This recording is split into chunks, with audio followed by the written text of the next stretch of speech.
이번에는 지금까지 배워온 이 회귀 분석 방법론으로서 고전적 최소 자성법을 이용을 해서 단순 회귀 분석을 해보는 실습을 해보도록 합니다.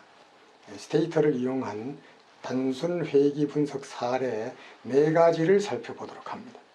여러분들은 앞으로 이 스테이터를 이용한 응용 계량경제학 학습을 하면서 항상 이 필자가 제시해 준 데이터, 특히 엑셀 데이터부터 여러분들이 스스로 그 데이터를 만들었다라고 생각을 하고 엑셀에 있는 데이터부터 우선 시각적으로 익숙해지기를 바랍니다. 내가 사용하는 데이터가 어떤 특성을 가지고 있는 데이터인지 엑셀에서부터 익숙해진 다음에 이 데이터를 스테이터로 불러오고 스테이터 데이터셋으로 만들고 이 스테이터 데이터셋을 다시 불러와서 하는 작업에 익숙해져야만 합니다. 때로는 반복되는 작업으로서 불필요한 작업처럼 보일 것 같습니다만 여러분들이 앞으로 보다 복잡한 이런 분석을 하기 위해서는 이런 절차가 매우 여러분들의 노력을 줄여줄 수 있는 이런 방법이기 때문에 일단은 이런 방법에 익숙해지기를 바랍니다. 자, 스테이터를 이용한 단순 회귀 분석 사례 첫 번째 사례로서 수요 함수를 추정하는 방법에 대해서 살펴봅니다. 여러분들은 경제학에서 수요 이론을 배웠습니다. 수요 이론에 의하면은 소비자 행동 이론에 의하면은 어떤 상품의 수요라고 하는 것은 가격과 반대의 관계가 있다. 가격이 올라가면 수요량이 줄어들고 가격이 떨어지면 수요량이 늘어난다라는 이런 수요의 법칙에 대해서 배웠을 겁니다. 그 다음에 소비자가 소득이 증가하게 되면은 해당 상품에 대한 수요가 일반적으로 증가한다라는 이런 소득 효과에 대해서도 배웠을 겁니다. 바로 단순 회귀 분석 사례로서 수요 함수를 살펴본다는 내용은 바로 이러한 점들을 실제로 확인을 해보는 절차에 해당됩니다. 그래서 계량 모형을 하기 위해서는 독립변수, 특정 상품의 가격, 특정 상품을 소비하는 소비자의 소득, 그 이외에 대체재의 가격, 보완재의 가격 이런 자료들이 독립변수로 사용이 될 수가 있겠고 종속변수로는 어떤 상품에 대한 수요량 또는 소비량이 될 것입니다. 그 다음 이러한 관계를 인과관계를 정할 때는 선형으로 할 수도 있고 로그 형태의 함수로 할 수도 있겠고 또 다른 형태의 함수로도 정의를 할 수가 있습니다. 이런 계량 모형을 세우고 그 다음 추정한 다음에 추정 결과를 경제 이론적으로 가격 변화와 수요량 변화가 역관계에 있는지 소득 증가와 수요 증가가 같은 방향인지 이런 것들을 경제 이론적으로 평가를 합니다. 그 다음에 추정된 파라미터를 통계학적으로 평가를 해서 과연 믿을 만큼 인과관계를 믿을 수 있는가라는 것에 대한 가설 검증을 하게 됩니다. 그리고 모형을 추정할 때 우리가 전제로 했던 자기상관, 이분산, 다중공선성, 정규성 이런 조건들을 동시에 살펴보게 됩니다. 하지만 여기에서는 단순 회귀 분석 사례이기 때문에 뒷부분에 나오는 계량경제학적 평가는 뒷부분으로 미룰 것입니다. 자, 이렇게 해서 추정이 되었다면 과연 수요의 법칙이 맞는지 틀린지 소득 효과가 과연 경제 이론에서 제시한 것과 맞는 건지 틀린 건지 그 다음에 수요의 가격 탄력성, 소득 탄력성을 구해서 가격이 변화했을 때 수요가 얼마나 변화하는가 하는 이런 정도를 정의를 할 수도 있습니다. 소득이 증가하게 되면 수요량이 얼마나 탄력적으로 변화할까 소득 탄력성도 구해볼 수가 있습니다. 그 다음에는 조금 더 고급 기법으로서 시장 범위를 선정을 할 때 이 상품과 이 상품은 만드는 그런 방법이라든지 생산 공정은 틀린데 같은 시장에 있는 상품으로 간주할 수 있는지 없는지 이런 것들은 나중에 우리 살펴보게 될 공정거래 정책을 사용할 때 아주 중요한 개념들이 됩니다. 그래서 이 수요 함수를 추정을 한 다음에 시장 범위를 선정을 했다. 이런 것들은 법원에서 증거로도 채택될 수 있을 정도로 많이 활용되는 이러한 바로 계량 모형의 분석 대상이라고 이렇게 할 수가 있습니다. 자, 우리 수요 함수는 우리나라 한국의 통신비 소비 함수를 추정하는 이런 사례를 살펴보았습니다. 자, 여러분들이 한테 배포된 그 자료에서 이 엑셀 자료를 검토를 해보고 엑셀 자료에 통신비 소비, 통신비 가격, 그 다음에 그 소득, 그 다음에 대체재라든지 경쟁재 이런 재화들의 가격 이런 자료들이 있다는 것을 여러분들이 확인을 하고 이 자료에 데이터라는 시트에 그 자료들이 들어있습니다. 자, 거기에서 첫 번째 엑셀에 있는 첫 번째 줄은 변수명으로 하라 이런 그렇게 불러 들어온 다음에 이러한 스테이트 데이터셋으로 보관을 하고 여기서부터는 다시 보관된 스테이트 데이터셋을 불러옵니다. 그 다음에는 불러온 데이터가 연간 자료이다 라는 것을 보여주기 위해서 TSSET라는 연도는 바로 시간을 나타내는 변수라는 걸 지정을 해줍니다. 그 다음 소비와 가격, 소비와 소득 이런 것들에 대한 그래프를 그려봅니다. 산포도를 그려보기도 하고 소비와 GDP를 X축을 연도로 한 상태에서 소비와 GDP를 선 그림으로도 그려봅니다. 가격, 경쟁제의 가격, 보완제의 가격과 연도를 선 그래프로도 그려봅니다. 그 다음에 여기서 사용된 이 모든 통계량의 관측치수, 평균, 표준편차, 최소값, 최대값 이런 5가지 단순 기술 통계량을 summarize라고 하는 명령어를 이용을 해서 구해봅니다.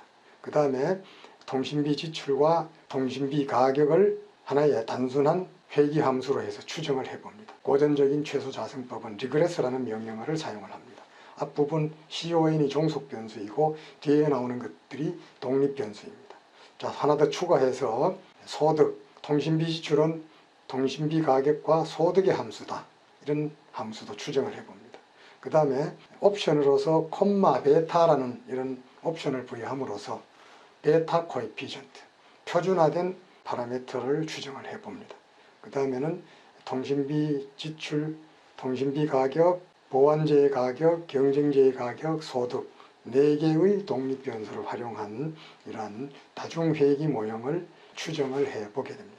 이렇게 추정이 되면은 여러분들은 앞부분에서는 데이터의 정확성을 확인을 하고 썸머라이즈에서도 데이터가 얼마나 정확하고 내가 사용하는 데이터가 어떤 특성을 가지고 있는지를 파악을 하고 데이터가 오류가 없다라는 확신을 가진 뒤에 이런 회귀 분석을 하고 이런 회귀 분석 결과를 평가를 할 때 있어서는 추정된 파라미터의 추정치가 크기와 부호가 경제이론에서 얘기하는 것과 일치하느냐 안 하느냐 검토해야 될 겁니다. 그 다음에 전체적인 설명용 모형의 적합도도 살펴보아야 됩니다. 그 다음에는 개별 코에피션트의 유의성 검증도 통계적으로 해보아야 하면 됩니다. 그 다음에는 추가적으로 계량 경제학적으로 이 데이터가 추정된 모형이 이런 조건을 구비하느냐 하는 것은 추후에 살펴보게 됩니다. 그래서 여러분들은 단순한 사례를 통해서 계량 분석을 하는 전체 과정을 우선은 익숙해져야만 됩니다. 수요함수 추정 사례가 되겠습니다. 한국의 통신비 소비함수 추정 사례를 살펴봅니다. 스테이트를 켜시고 워킹 디렉토리가 이 해당 사례 파일이 보관되어 있는 곳으로 지정이 되었는지를 확인을 합니다. 그 다음에 이 사례를 보기 위한 스테이터 do 파일을 불러왔습니다. 그리고 여기에서 불러온 엑셀 파일 한번 확인해 봅니다. 통신비 지출액, 통신비 가격 지수, 통신비와 보완 관계에 있는 상품의 가격 지수, 경쟁 관계에 있는 상품의 가격 지수, 그리고 통신비를 지출하는 경제 주체, 우리나라 전체가 되겠습니다만 전체의 GDP 수준을 보여주고 있습니다. 이 자료를 이제 스테이터로 읽어 들어오게 됩니다. 자, 해당 파일 내에 스테이터를 이용하여 해당 파일, 해당 디렉토리 내에 있는 엑셀 파일을 불러옵니다. 여러분들은 여기서 D 디렉토리를 확인을 할 수 있습니다만 저는 지금 E 디렉토리로 지정이 되어 있습니다. 데이터를 불러올 때는 이렇게 일일이 타이핑하는 것 대신에 Change Working Directory Part 2 하시고 Working Directory 바뀐 거 하시고 이번에는 엑셀 파일로부터 데이터를 읽어 드립니다. 자, 이때에도 폴다운 메뉴를 이용을 해서 엑셀 파일을 불러옵니다. 우리가 불러오려고 하는 데이터는 디맨드 펑션, 이 데이터 가운데 데이터라는 시트입니다. 제일 첫 열에 나오는 이것은 변수명으로 하겠습니다. 오케이? 그렇게 하게 되면은 데이터가 제대로 읽혀 들어온 것을 확인을 할 수가 있습니다. 데이터 에디터 윈도우로 들어가서 읽어 들어온 데이터가 이상 없이 읽혀 들어왔는지를 확인을 합니다. 폴다운 메뉴를 이용을 해서 데이터를 읽어온 뒤에는 이 부분을 그대로 카피해서 조금 전에 보았던 두 파일 여기에 가져다 붙여 넣습니다. 이렇게 읽어 들어온 데이터를 이번에는 스테이터 데이터셋으로 세이브를 합니다. 세이브되는 장소는 바로 워킹 디렉터리 내에 세이브가 됩니다. 이번에는 다시 이것을 기존에 있는 데이터를 지워버리고 다시 불러옵니다. 왜 이렇게 번거롭게 하느냐 하는 것에 의문을 가질 수 있는데, 나중에 프로그램이 복잡해지게 될 경우에는 자주자주 이렇게 데이터를 만들고 자주자주 이렇게 새롭게 불러와서 새롭게 출발하는 이런 과정을 거치는 것이 프로그램을 보다 명쾌하게 작성할 수 있기 때문입니다. 자, 여기에 나오는 이어 변수가 시간 변수라는 것을 알려주기 위해서 tsset라는 명령어를 실행을 합니다. 이어 70년부터 2017년까지 간격이 1년 단위로 되어 있다는 것을 보여줍니다. 이번에는 통신비 지출과 가격 간의 관계를 산포도로 그려봅니다. 일견이상하게 보입니다.